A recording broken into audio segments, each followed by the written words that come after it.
sanctioned by the Penta Boxing Association, the president Thomas Hogan, the supervisor George Yoshinaga, along with the Nevada State Athletic Commission, the chairman Dr. James Nave. I introduce to you the judges scoring this bout from ringside: Bill Graham, Dalby Shirley, and Al Siciliano, with our referee in charge to give instructions after the introductions, Toby Gibson. All right, fans, here we go with the Penta Boxing Association Flyweight Championship, scheduled for 12 rounds of boxing. I introduce to you first the challenger on my left, fighting out of the red corner.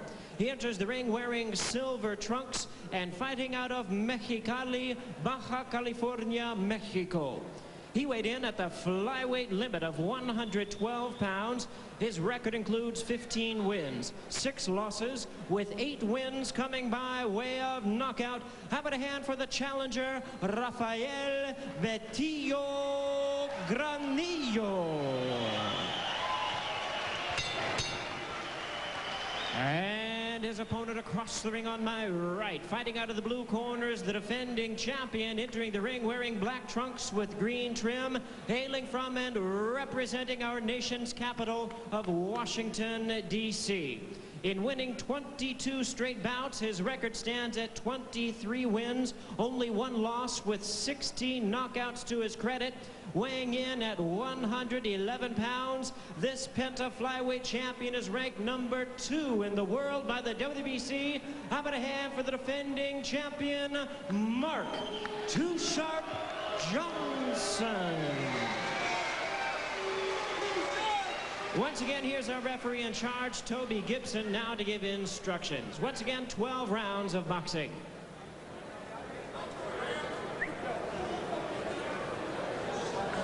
Come on, gentlemen. Okay, gentlemen, I've given your instructions in your respective dressing room before this fight. Obey my commands at all times. Good luck to both of you. Toby Gibson, the referee, some final comments. Look at the tail of the tape. 23 for Johnson. Granillo is 22. He's 3 inches taller, a pound heavier, and Johnson has the advantage of 2 inches in the reach department. Those weights are interesting. As you take a look at the rules, 10-point must system, winner of the round gets 10, loser a lesser number. 3 knockdown rule in effect. Standing 8 count in effect. Can't be saved by the bell in any round, and only the referee can stop the fight. Now then, they're all set to go. Gibson's ready, and here's round 1. It's scheduled for 12. Out they come.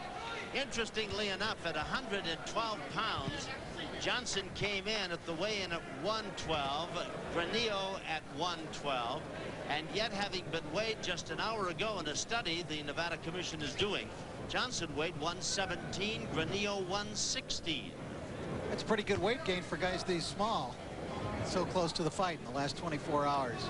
Interesting study that, to see just how much weight fighters put on once they are away from the scales in the official weigh-in. It generally is at least a 24-hour period.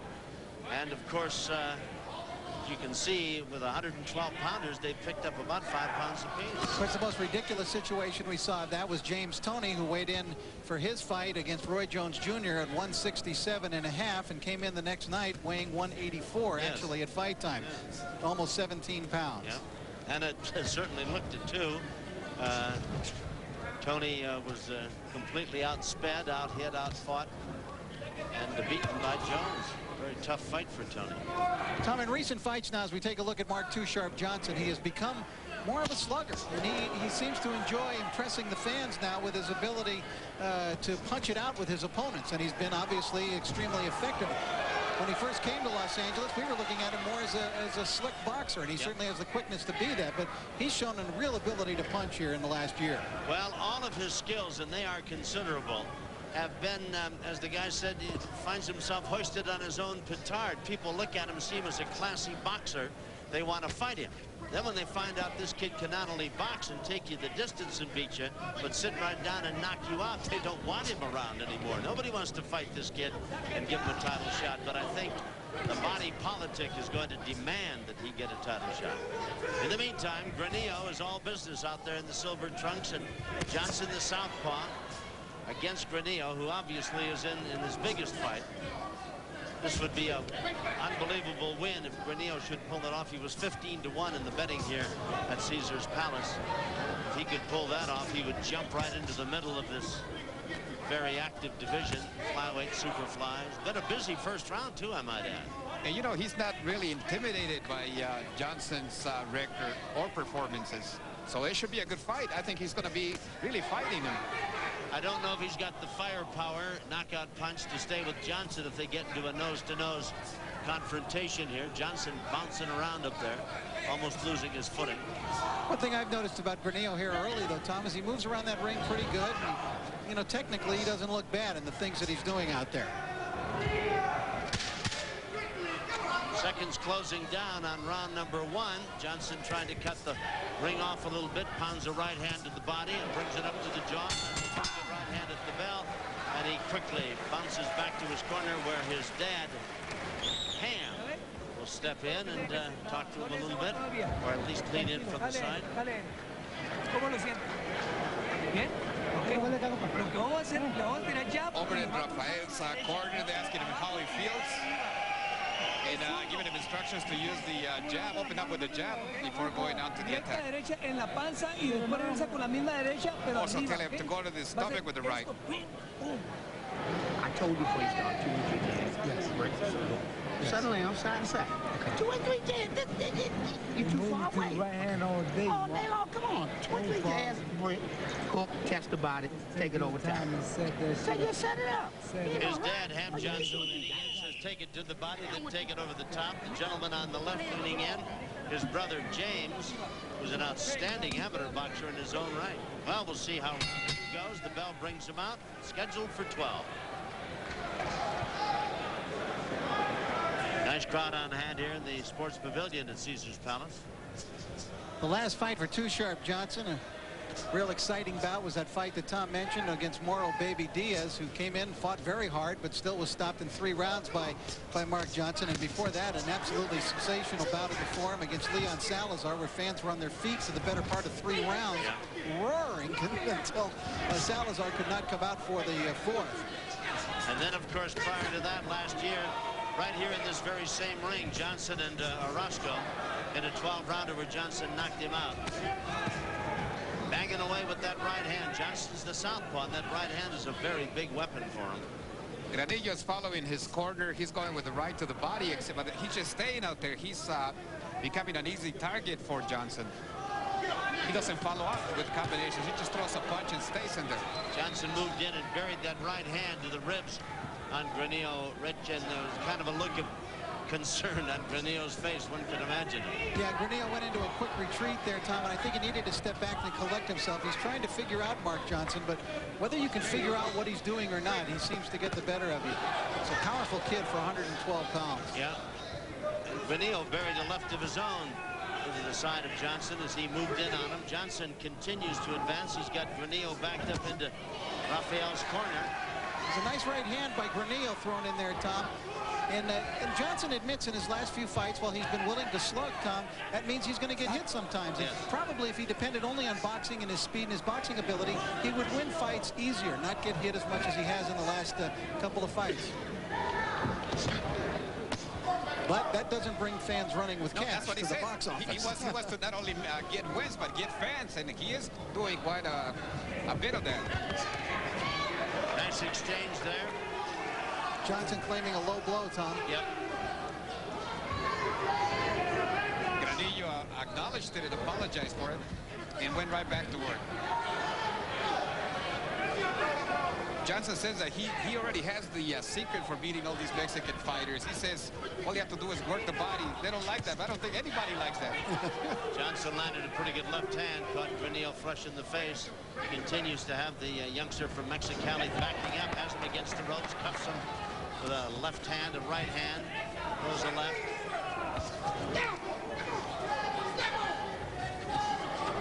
You know, I would think if I'm able to, if I were Johnson, I'd put people away as quickly as possible. Why mess around with the guy and go 8, 10, 12 rounds and the chance you could lose and with it a title shot? No, I would go for the knockout as quick as I could. Round 2 is coming to a close. We'll be back after this. As they start round 3, watch the low blow that Johnson complained about. There it is, a right hand. It definitely was low, and it threw Johnson off as well as he missed a right hand wildly. And although he was the recipient of a low blow and Granillo acknowledged it, Toby Gibson paid no attention, the referee. Yeah. It was interesting to listen to Ham Johnson, high, squeaky, somewhat irritated voice over in the corner. Mark Johnson's father.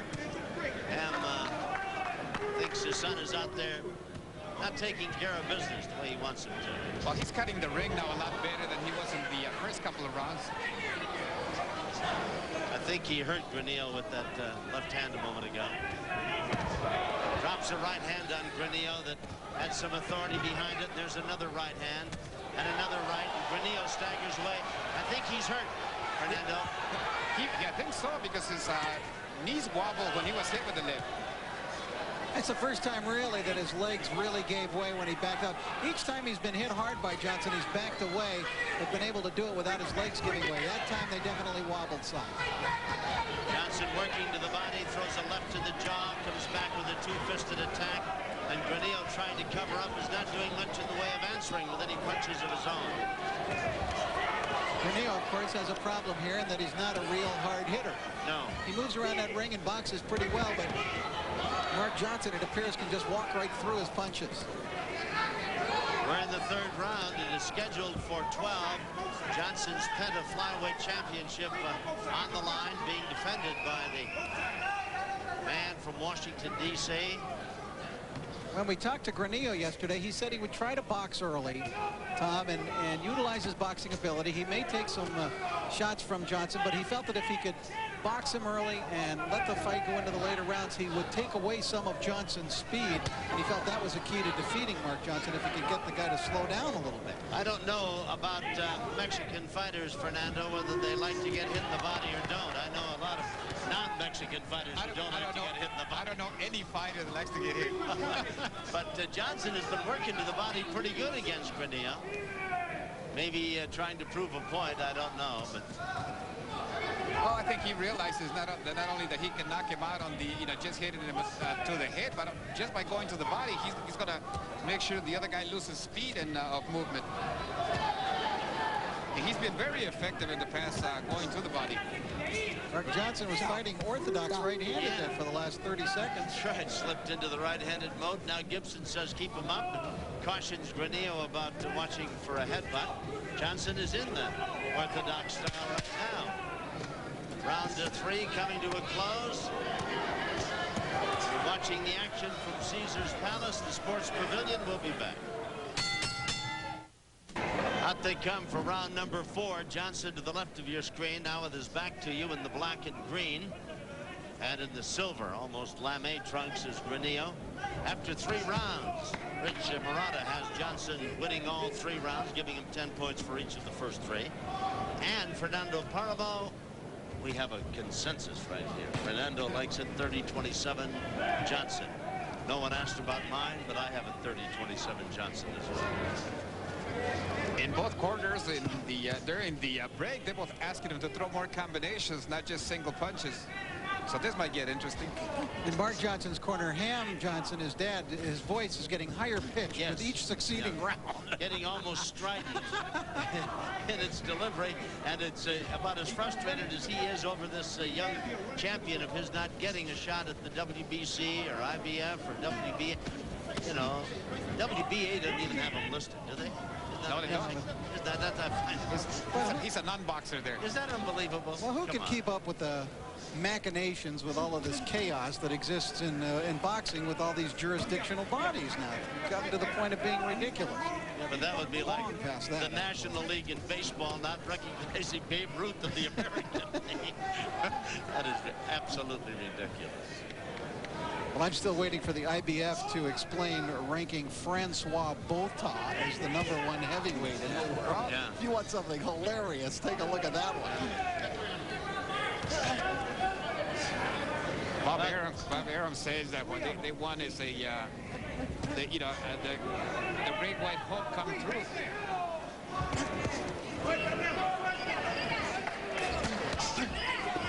Pretty good counter with the left hand by Granillo. Throws a right hand that hits Johnson flush. That was a terrific shot by Granillo, and I think Johnson felt that one a little bit. He spins around and now doing a little showboating out there and dancing. And now he's going to boxing, Tom, which indicates to me that he did feel that one. Because as soon as he got into that, got hit with that right hand, he's gone into a boxing mode here and a little bit more careful. Now everybody yelling duro, which means hard. Hit him hard.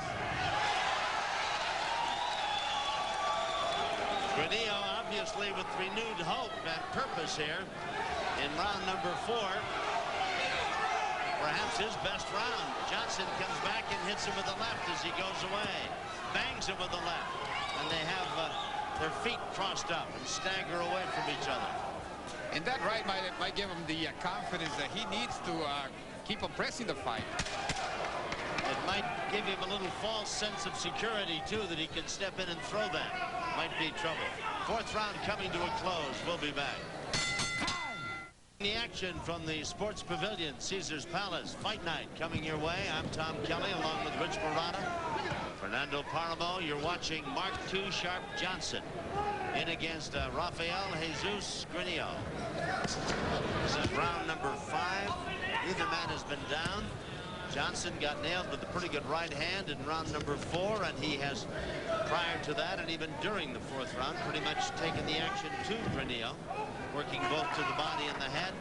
Granillo is a nice boxer, not a big-time hitter, and is a decided underdog, which I think brings you up to date. Nice combination by Johnson as Granillo missed it.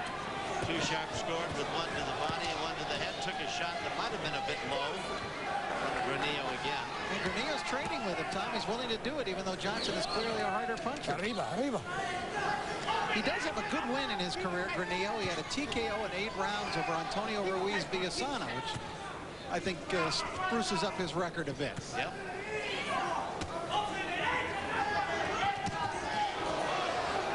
Johnson landing some pretty good shots over there in close, Fernando. He's working that uppercut in pretty good fashion on Granillo. Granillo said to look for an opening, but he's not really teeing off to begin with. He's waiting until Johnson comes in, and by that time it's too late every single time. Johnson throws a right hand that might have been a bit low, working to the body. Throws a left. Granillo goes into the ropes and looks like he's in trouble. Indeed, down he goes. That's how it goes with Mark Johnson fights. He hit him a pretty good shot that I think a lot of the crowd didn't see. Beautiful left hook. He's in trouble. He's not getting hooked out. At the count of 10, his hand was still on the canvas, although he had risen off it, and that constitutes still being down, and the fight was going to be stopped, I'm sure, at that point anyway. Boys, that is 23 in a row now for II Sharp Johnson. His dad picks him up. That's Cassius Green out there holding him in the air. And he perhaps is well-deserved in the sobriquet of the uncrowned king of the flyweights or superflies. Granillo put in a pretty good night's work, though, Fernando. He was game. He had his best round in the 4th round when he was really coming on.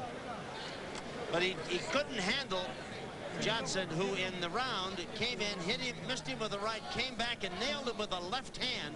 And that sent Granillo into the ropes, and from that point on, why his moments in the ring were numbered as he staggers forward, falling into Johnson, who hit him 2 or 3 shots on his way down. Now watch the left hand, bang. He dropped that one on him. Here comes the left right there, and that sends Granillo back into the ropes, and that was the telling blow. He tried to hold on to Johnson, but by that time it was too late. You can see him try to go down into his knees, and then try to get up. Never able to do it. 23 in a row for the young man from Washington, D.C. We'll be back to find out how he felt about the win in a moment.